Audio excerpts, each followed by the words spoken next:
Finally, the Halloween trilogy is over. It has ended. I just can't. We watched Halloween Ends, the final in the new requel, legacy, sequel series trilogy by David Gordon Green and Danny McBride, and written by 4 other people. And it felt like it was written by 4 other people because half of the stuff that happened in this movie should have been set up in the first movie. Or just shouldn't have happened at all. Shouldn't have happened at all. Oh. But if you need a plot for this, so does the movie. Rowan Campbell plays Corey, and on Halloween night, he's babysitting a kid, toddler, locks him in a closet. You call it a toddler. I think it's more of like a 6-year-old. I don't know, man. I wasn't really. I think you said it was like, this kid's not being bullied by like a 3-year-old. He's like he's getting bullied by a toddler, all right? Gets locked in, and then he breaks the door open, hits the kid over, falls down this rich people's house's stairs, and he dies.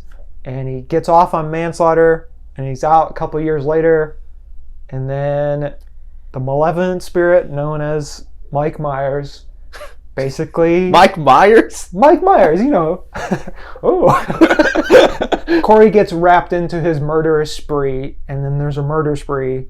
Laurie's kind of involved. Corey is kind of like falling in love or something with Laurie's granddaughter Allison, who is... It's very vague. Yeah. Very vague. And yeah, that's the movie. You know, Jamie Lee Curtis is back. Yeah. This is the movie also that's like been supposed to be like, this is it. Yeah. These two, for like the 3rd time, are gonna meet up and duke it out. And this is gonna be the ending that you all want. Yeah. And that's what the movie was. And people responded by saying, didn't like that. Nah. Didn't like it at all. And we are 2 of those people. I wrote on here, sucks, is bad, stupid. And I think it's a good way to sum it up. If you want a more, wordy version of it, I think this is like, I know John Carpenter is not involved in the story. He's only doing the soundtrack. He's like, listen, I'm only doing these soundtracks because that's what I love doing. But like, to me, this whole movie, really the last 2 movies, the first one is okay, it's good. Yeah. It's a good time. It's at least watchable. Yes. And and much like a requel or, legacy sequel, it's pretty much the first one, just with a few changes. Mm-hmm. The last 2 movies, I think, are like the antithesis of what John Carpenter was going for in the first one. I remember there was one interview where he called it interesting. Yeah, yes, that's what I'm thinking. Yeah, he's like interesting. I'm like, oh, okay. I just don't know. I just don't like that. I think this movie is such a mess, but I think you really have to look at it.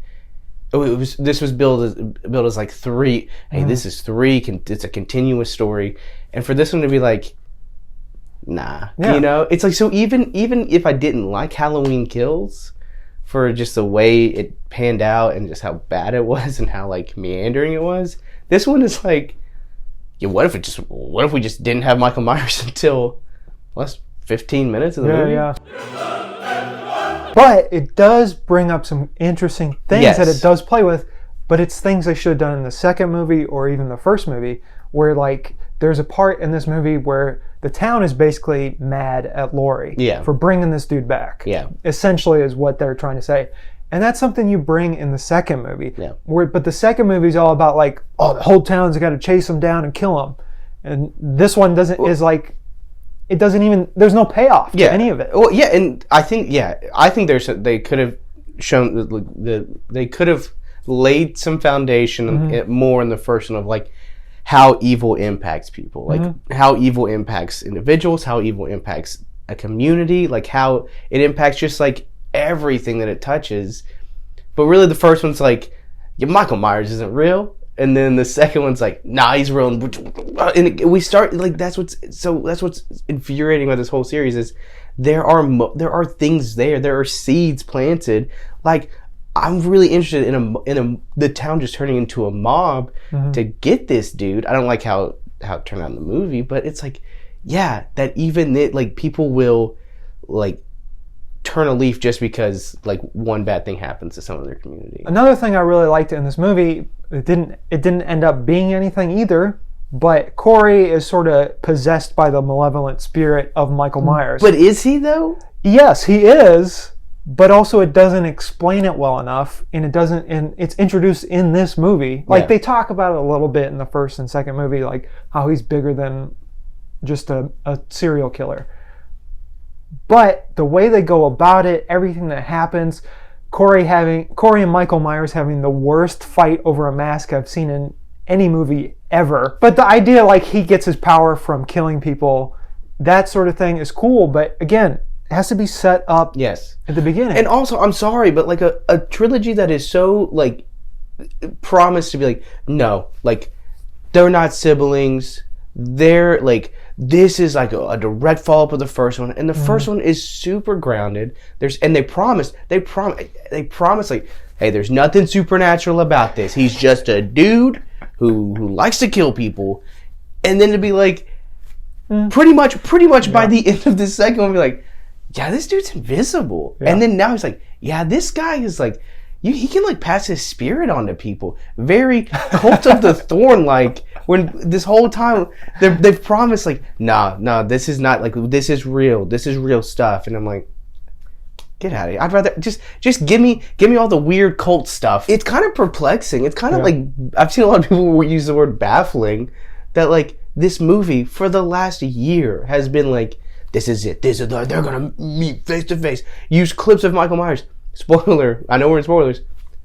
Everything you see in the trailer except for what happens at the very end is not Michael Myers. Yeah. Like, this goes as far as to be like, it just, I wish, if we're gonna do the Corey stuff, you're right, it's got interesting things. If you're gonna do a Corey thing, really embrace it. It's like they kind of fought with it for a little bit. Like they didn't want to give in until later. Or, you know, if you want more than one, I think it's super interesting. It would have been super interesting. They're like, yeah, this dude is a serial killer too. But like, people think it's Michael Myers coming back, but then boom, surprise, he is back. And so there's almost like this weird confusion of like, oh, wait, is this a Corey murder? Is this a Michael Myers murder? Like, what's going on? But it just doesn't. I don't know. It's I've realized I do not like the look of these movies. Yeah, they're gross. I was telling you in the first one, you didn't listen to me. I know, and I think the first one you're so blinded by that kind of like, oh, this is not bad. This is not bad. It's like that Force Awakens where you're like, oh, this is really good, and you're hoping the next one's Last Jedi. Suck it, Last Jedi haters. But you're hoping it's going to be that. But and then you're like, ugh, am I it's like I'm not like, did this movie, was it shot in like 2007? Like, it's gross. There's too I don't like all like I'm not like a gore hater. Yeah. But I don't need it in my Halloween movies. So what you're saying is, let the past die. Kill it if you have to. Let's end this. Okay. Well, are we really ending it? Or is this like... we're going to do it right. Oh, no, I'm saying, but is this a real end? Or is this going to be like a... I hope it's the end. I'm tired of Michael Myers. The Rob Zombie ones sucked. These ones sucked. I mean, there's no point of resurrecting it if it just keeps sucking. How many I hate this movies out of 10 would you give this? Gosh, I'm going to give this 2, and those two things really just... some John Carpenter, probably only John Carpenter. So 2 out of 10. I hate this movie / Evil Dies Tonight ? Evil Dies 4 years later ? Yeah, I'm gonna give it 2 out of 10 as well. I just did not have fun. I'm telling you, I don't even like Jamie Lee Curtis in this movie. Like, there's the only redeeming quality of this movie to me. And she's wearing her original outfit from the original movie.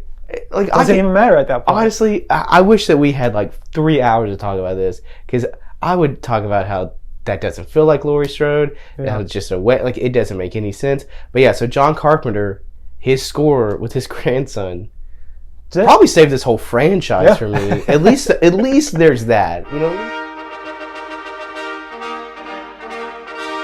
Un esercito di